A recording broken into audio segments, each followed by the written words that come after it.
எங்களுக்கு வேண்டிய அன்றாட உணவை இன்று தாரும். கேட்கறதுக்கு ரொம்ப சாதாரணமான ஒரு கோரிக்கை மாதிரி தெரியலாம்.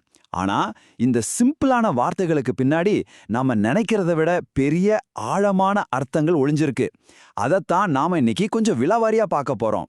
யோசிச்சு பாருங்களேன், இந்த ஜெபத்தை சொல்லும்போது நாம நிஜமா என்ன கேக்குறோம்? வெறும் நம்மளோட வயித்து பசிய தீர்க்கிற சாப்பாட்ட மட்டும்தானா? இல்ல இதுக்கும் மேல ஏதாச்சும் இருக்கா? வாங்க இந்த ஜெபத்தோட ஒவ்வொரு அடுக்கையும் உரிச்சு பார்த்து அதோட உண்மையான அர்த்தம் என்னன்னு ஆராய்வோம். சரி, முதல் பகுதி நாம் அறிந்த ஜெபம் வெறும் வயிற்று பசியை தாண்டியது. முதல்ல எல்லாருக்கும் உடனே புரியுற ரொம்ப அடிப்படையான அர்த்தத்திலிருந்தே ஆரம்பிக்கலாம். ஆமாங்க, இந்த ஜெபம் நம்மளோட அன்றாட உடல் தேவைகளான உணவு, உடை, இருப்பிடம் இதையெல்லாம் குறிக்குது. இதுல எந்த சந்தேகமும் இல்ல. ஆனா ஒரு விஷயம் கவனிச்சிங்களா? இந்த வேண்டுகோள் கர்த்தருடைய ஜெபத்தோட கரெக்டா மையத்துல வைக்கப்பட்டிருக்கு. இது ஏதோ தற்செயலா நடந்த விஷயம் இல்ல. இது நமக்கு ஒரு முக்கியமான உண்மையை சொல்லுது. நம்மளோட அடிப்படை உடல் தேவைகள் கூட ஒரு ஆன்மீக அக்கறை தான். அதாவது வெறும் வயித்துல உட்காந்துக்கிட்டு ஆன்மீகத்தை பத்தி யோசிக்கிறது ரொம்ப கஷ்டம்னு இது காட்டுது. சரி, நாம இத ஒரு மைண்ட் மேப் மாதிரி உருவாக்குவோம். அப்போ இன்னும் நல்லா புரியும். இந்த மைண்ட் மேப்போட முதல் புள்ளி, அதோட அடித்தளம் என்னன்னா, அன்றாட உணவு அப்படிங்கிறது நம்ம உயிர் வாழ்றதுக்கு தேவையான உணவு, தங்குமிடம் மாதிரியான அடிப்படை உடல் தேவைகள் தான். இதுதான் இந்த ஜெபத்தோட நேரடியான புரிதல். ரெண்டாவது பகுதிக்குள்ள போலாம். உணவை விட மேலானது, ஜீவ அப்பம். இப்போ வெறும் வயித்த நிரப்புற சாப்பாட்டை தாண்டி இந்த ஜெபத்தோட அடுத்த லெவலான ஆழமான ஆன்மீக பரிமாணத்துக்குள்ள போக போறோம். பல நூற்றாண்டுகளா இறையியலாளர்கள் இயேசுவே ஜீவ அப்பம்னு சொல்றாங்க. அப்போ நம்ம அன்றாட உணவுக்காக ஜெபிக்கும் போது நம்மள ஆன்மீக ரீதியா பலப்படுத்துங்கன்னு இயேசுகிட்ட கேக்குறோம். இப்ப பாருங்க, இந்த ஜெபம் நேரடியா சாப்பாட்ட மட்டும் கேட்காம ஒரு ஆழமான ஆன்மீக தளத்துக்கு நகருது. மறுபடியும் நம்ம மைண்ட் மேப்புக்கு வருவோம். இப்போ இதுல ரெண்டாவது அடுக்கு சேர்க்கலாம், ஆன்மீக போஷாக்கு. அதாவது அன்றாட உணவுங்கிறது ஒவ்வொரு நாளும் கடவுளோட நம்ம வச்சுக்கிற அந்த ஆன்மீக உறவையும் குறிக்குது. இங்க ஒரு வார்த்தை ரொம்ப ரொம்ப முக்கியம், அன்றாடம். ஏன் தினமும் கேட்கணும்? ஏன்னா கடவுளுக்கும் நமக்கு இருக்கிற உறவு ஏதோ ஒரு தடவை போட்டு முடிக்கிற அக்ரிமெண்ட் இல்ல. இது ஒரு தொடர்ச்சியான உயிருள்ள உறவு. அதை உயிர் போட வச்சுக்கிறதுக்கான ஒரு தினசரி பயிற்சி தான் இது. ஒவ்வொரு நாளும் அவர்கிட்ட திரும்பி போகணும், அதுதான் நோக்கம். பகுதி 3, அனைவருக்கும் ஒரு ஜெபம். எனக்கு என்பதிலிருந்து எங்களுக்கு. இதுவரைக்கும் பார்த்தா இது ஒரு தனிப்பட்ட ஜெபம் மாதிரி தோணலாம். ஆனா அந்த ஜெபம் எனக்கு வேண்டிய உணவை தாரம்னு கேட்கல, எங்களுக்கு வேண்டிய உணவை தாரம்னு கேக்குது. இதுக்கு என்ன அர்த்தம்? வாங்க இது ஒரு சமூக பொறுப்பா விரிவுபடுத்துவோம். எங்களுக்குன்னு நாம சொல்லும்போது அது நம்ம மேல ஒரு பெரிய பொறுப்பை வைக்குது. நமக்கு இப்போ சாப்பாடு இருக்கு. ஆனா இந்த நிமிஷத்துல கூட உலகத்துல கோடிக்கணக்கான மக்கள், குறிப்பா குழந்தைங்க, பசியால வாடிட்டு இருக்காங்க. இப்போ நம்ம மைண்ட் மேப்ல 3வது அடுக்க சேர்க்கலாம், சமூக பொறுப்பு. இந்த ஜெபம் நம்மளோட தனிப்பட்ட தேவையில தாண்டி பசியில வாடுற மத்தவங்களையும் உள்ளுக்குள்ள கொண்டு வருது. அதனால இந்த ஜெபம் வெறும் வாயால சொல்ற வார்த்தைகள் இல்ல. இது பரிசுத்த ஆவியானவர் நம்ம மனசை தட்டி ஏதாவது செய்ன்னு சொல்ற ஒரு தூண்டுதல். பசியால வாடுறவங்களுக்காக ஜெபிக்கிறோம்னா அவங்களுக்கு உதவ நாமளும் ஏதாவது செய்யணும். இதுதான் கிறிஸ்தவ வாழ்க்கையோட அடிப்படை. 4வது பகுதி, தேவனுடைய ராஜ்யத்தின் அடையாளம், திருவிழா விருந்து. சரி, இப்ப நாம பார்க்க போறதுதான் இதிலேயே ரொம்ப ஆச்சரியமான ஆழமான ஒரு அர்த்தம். இந்த ஜெபம் வெறும் ஒரு வேண்டுகோள் இல்ல, இது வரப்போற தேவனுடைய ராஜ்யத்தோட ஒரு கொண்டாட்டம். இயேசுவோட வாழ்க்கையில அவர் மேல எத்தனையோ குற்றச்சாட்டுகள் சொல்லப்பட்டிருக்கு. ஆனா அதுல ஒன்னு ரொம்பவே கொடூரமானது. அது அவரோட பழக்க வழக்கங்கள் சம்பந்தப்பட்டது. அவங்க சொன்ன குற்றச்சாட்டு என்னன்னா, அவர் ஒரு பெருந்தீனிக்காரன், மதுபான பிரியன். கேட்கறதுக்கு இது சும்மா ஒரு கிண்டல் மாதிரி தெரியலாம். ஆனா அந்த காலத்துல இந்த வார்த்தைகளுக்கு பின்னாடி ஒரு பயங்கரமான ஆபத்து ஒளிஞ்சிருந்தது.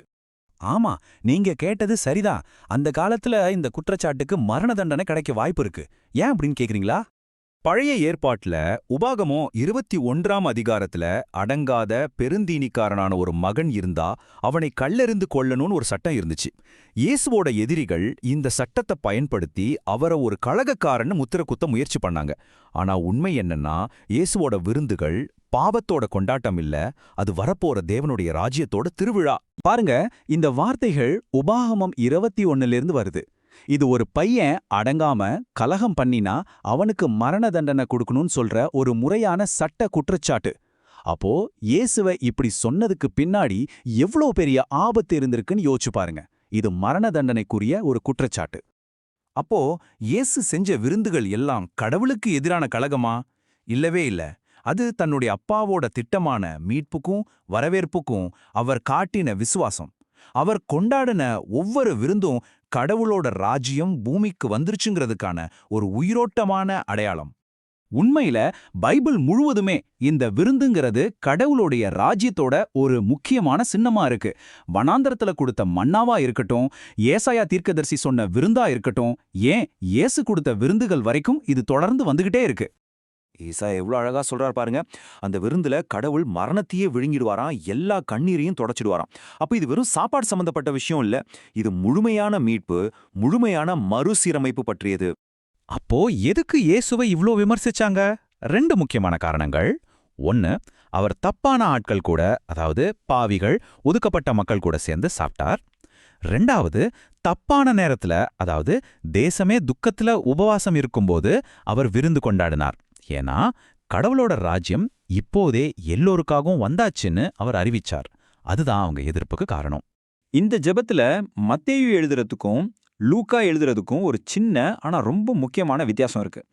மத்தேயு நாளைய அப்பத்தை இன்று தாரோம்னு எழுதுறார்.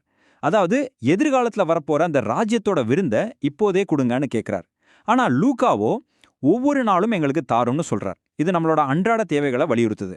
ஒன்னு எதிர்காலத்தை கொண்டாடுது, இன்னொன்னு நிகழ்காலத்துல கவனம் செலுத்துது.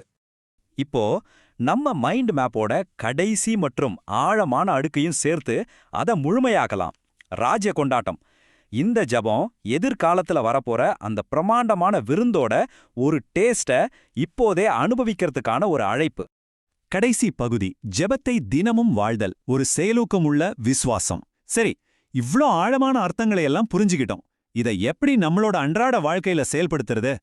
இதோ உங்களுக்கு ஒரு சின்ன பயிற்சி. அடுத்த தடவை நீங்க திருவிருந்துக்கு போகும்போது தேவையில இருக்கிற யாராவது ஒருத்தரை உங்க மனசுல நினைச்சுக்கோங்க. அந்த அப்பத்தை வாங்கும்போது அதை முதல்ல அவங்களுக்கு கொடுக்கறதா கற்பனை பண்ணி பாருங்க. அப்புறம் உங்களுக்கு நீங்களே ஒரு கேள்வியை கேளுங்க, அவங்களோட ஜெபத்துக்கு நான் எப்படி கடவுளோட பதிலா இருக்க முடியும்? இந்த ஒரு வரியை நல்லா கேட்டுக்கோங்க. சமூகம் யாரையெல்லாம் ஒதுக்கி வச்சுச்சோ, தப்பானவங்கன்னு முத்திரை குத்துச்சோ, அவங்களோட எல்லாம் இயேசு விருந்து கொண்டாடினதால தான் இன்னைக்கு நாம அவரோட பந்தில உட்கார முடியுது. அந்த விருந்து எல்லாருக்குமானது. ஆக அன்றாட உணவுங்கிறது வெறும் சாப்பாட்டுக்கான கோரிக்கை மட்டும் இல்ல, அது ஒரு கொண்டாட்டம், ஒரு சமூக பொறுப்பு, வரப்போற ராஜ்யத்தோட ஒரு முன்சுவை. கடைசியா இந்த ஒரு கேள்வியோட உங்களை விட்டு போறேன். அந்த முதல் விருந்த நடத்தின இயேசுவை பின்பற்றி உங்க வாழ்க்கையாகிய விருந்த நீங்க யாரோட எல்லாம் பகிர்ந்து கொள்ள போறீங்க?